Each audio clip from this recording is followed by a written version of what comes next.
राधे राधे, जय श्री कृष्णा। कैसे हो आप सब? आए हो आप सब अच्छे होंगे। स्वागत है आपका एक और नए वीडियो में।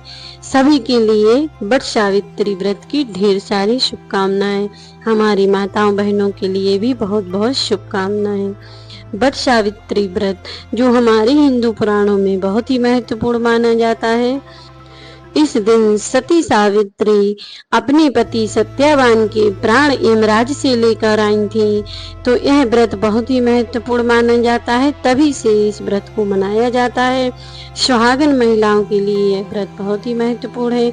अखंड सौभाग्य की प्राप्ति देने वाला अपने पति की दीर्घायु के लिए सभी सौभाग्यवती स्त्रियां इस व्रत को करती हैं। सौभाग्यवती स्त्रियां इस दिन निर्जल व्रत रखती हैं। जब तक पूजा नहीं होती तब तक जल ग्रहण नहीं किया जाता है। और पूजन करने के बाद जो बड़ के वृक्ष में जो बीज होते हैं, फल होते हैं, उनको तोड़कर 2.5 अंक बनाकर उसको खाकर जल पान किया जाता है।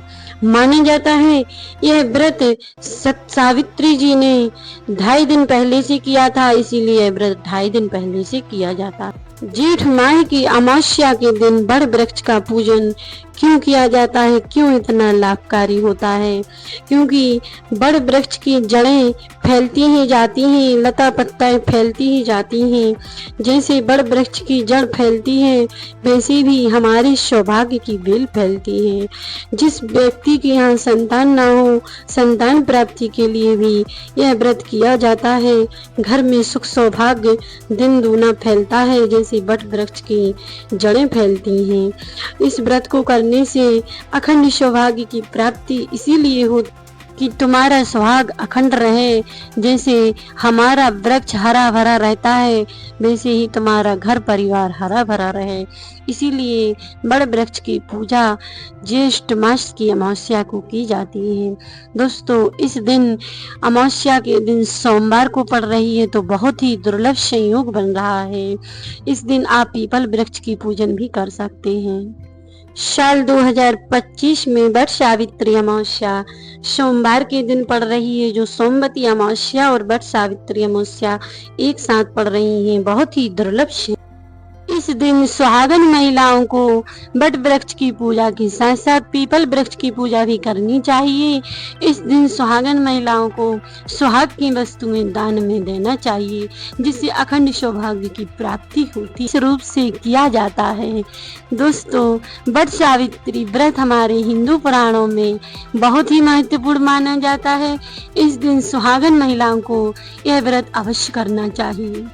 वट सावित्री की पूजा में इस एक बात का विशेष ध्यान रखें, इस दिन आरती कपूर की करनी चाहिए, क्योंकि सोमवती अमावस्या जो पड़ रही है, तो सोमवती अमावस्या के दिन रुई छूना वर्जित है। वट सावित्री के व्रत में हाथ पंखे का दान जरूर करना चाहिए।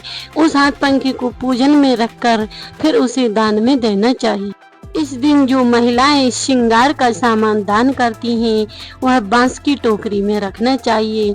प्लास्टिक की टोकरी में श्रृंगार का दान नहीं करना चाहिए। वट वृक्ष की डाली तोड़कर रख सकते हैं, क्योंकि जिस दिन व्रत रखा जाता है उस दिन डाली नहीं तोड़ी जाती है।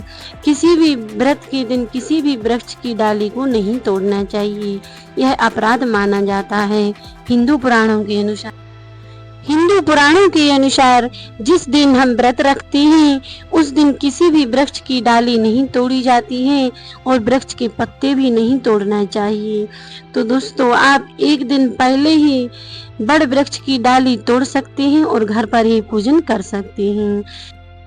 तो यह थी वट सावित्री व्रत की कुछ महत्वपूर्ण जानकारी जो मैंने इस वीडियो के माध्यम से आपको दी। आपको कैसी लगी कमेंट करके जरूर बताइए। मिलते हैं नेक्स्ट वीडियो में। तब तक के लिए जय श्री कृष्णा। राधे राधे सभी भक्तों के लिए।